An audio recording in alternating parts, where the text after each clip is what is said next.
నువ్వు కనీసం నీ ముఖ్యమంత్రి రేవంత్ రెడ్డి నువ్వు మాటనవా? బుద్ధుండాలి కదా రేవంత్ రెడ్డి. సామాజిక న్యాయం అని చెప్తా ఉన్నాం, పోయి పరామర్శించుకో సన్నాసి అని చెప్పాలి కదా. ఆయనకు తెలియదు. రాహుల్ గాంధీ గారికి పిల్లలు ఉంటేనేమో బాగా తెలుసు.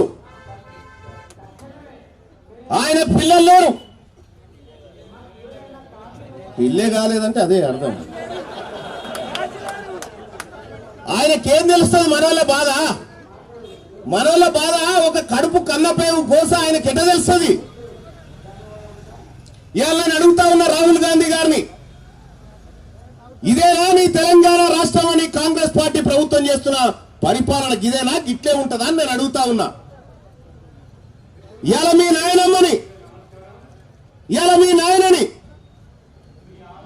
నాయనని శ్రీపెరంబదూరులో బాంబులు పెట్టి నలిని అనేటువంటి ఎల్టీటీ తీవ్రవాదులు చంపితే వాళ్ళ చంపిన ఉగ్రవాదులను 30 ఏళ్లు జైల్లో పెట్టించినావు కదా. కనీసం ఈ దొంగలను 3 నెలలను పెట్టియాలా వద్దా నేను అడుగుతా ఉన్నా మా బిడ్డల దగ్గరకు వస్తే.